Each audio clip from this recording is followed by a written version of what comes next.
Welcome to The Explainer. I'm absolutely thrilled you're joining us today. We're going to be focusing on a seriously fascinating piece of ancient text, Psalm 3. If you want to understand how human beings have historically processed immense, overwhelming stress and danger, there is honestly no better place to look than right here. We're going to break down the structure and really dig into the deep emotion that's woven into this thousands of years old document. So, right out of the gate, before the actual poem even begins, the text drops this incredibly dramatic opening context on us. It says, a psalm of David when he fled from Absalom, his son.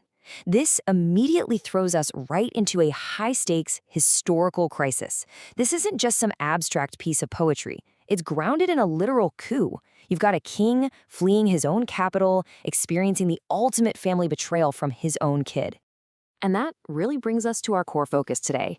We are going to impartially map out the intense psychological and emotional journey of a leader processing profound trauma.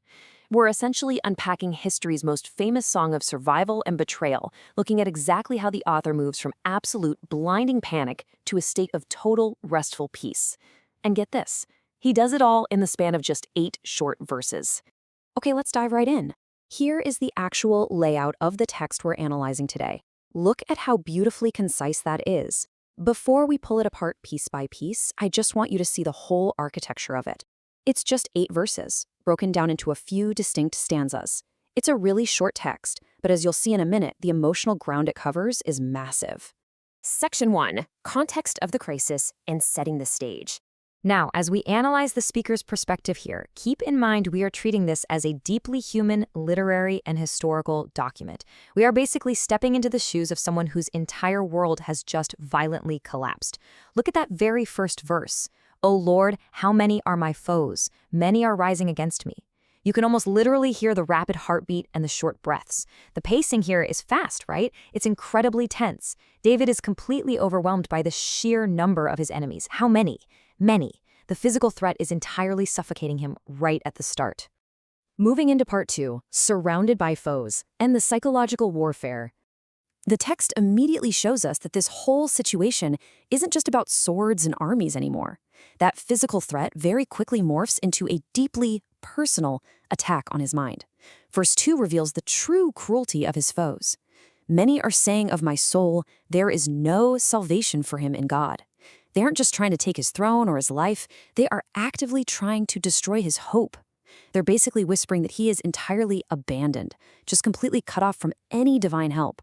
It is a highly calculated effort to completely break his spirit. Let's look at how this builds, because this perfectly visualizes the exact pivot point of the entire psalm. We start with the earthly threat we just covered in verses 1 and 2, the panic, the multiplying foes. But then, right in the middle of the text, this massive shift occurs toward what the speaker views as the divine reality in verse 3. The panic just stops, dead in its tracks. Which brings us to part 3, the divine shield and a shift in perspective. Here, the speaker fundamentally changes his outlook. He reclaims his power by focusing entirely upward. He just stops looking at the thousands of people surrounding him. Instead, he uses 3 really specific protective metaphors in verse 3 to counter his deep feelings of defeat. He calls the Lord a shield about me, my glory, and the lifter of my head. When his enemies are trying to crush him into the dirt, he envisions this divine force that not only entirely surrounds him, like a 360-degree shield, but actually restores his dignity and physically lifts his chin back up. It's a powerful visual. And the result of this mental shift? Immediate action in verse 4. I cried aloud to the Lord, and he answered me from his holy hill. Notice the directness there. He isn't whispering in defeat anymore, is he? No, he's crying aloud. This marks the vital, unbreakable connection made between the desperate speaker and the divine. He feels heard. And more importantly, he feels answered. Section 4. Rest and resolution. The physiology of peace. Just imagine the adrenaline finally leaving the body, the heart rate slowing down, the breathing becoming deep and steady again. The text brilliantly captures this physiological calming. And notice how profoundly simple this verse is. I lay down and slept, I woke again, for the Lord sustained me. Physical rest acts as a direct result of newly found psychological and spiritual safety. Think about it. For a man actively being hunted by an army, simply falling asleep and successfully waking up the next morning is a massive, miraculous victory. It's the ultimate proof to him that he is being sustained. And from that deep place of rest comes verse 6, which is just the ultimate mic drop statement of peace. I will not be afraid of many thousands of people who have set themselves against me all around. Heavily contrasts the thousands of people here with the frantic, terrified, how many are my foes we saw way back in verse 1. The external threat hasn't changed a bit. The thousands of soldiers are literally still out there, but the internal reality of the speaker has been completely transformed. Because he finally feels utterly safe, he envisions ultimate victory and justice in verse 7. He cries out for action, saying, "You strike all my enemies on the cheek. You break the teeth of the wicked." We're highlighting this stark, intense imagery because the visual impact is just so strong here. In the ancient world, breaking the teeth of an enemy is metaphorically disarming a predator. It renders the biting, devouring threat completely harmless. Which brings us to the final verse. Verse 8. Salvation belongs to the Lord. Your blessing be on your people. This acts as the triumphant conclusion of the whole emotional arc. And you have to notice the beautiful shift here. The author starts the poem entirely focused on his own survival, save me, my foes.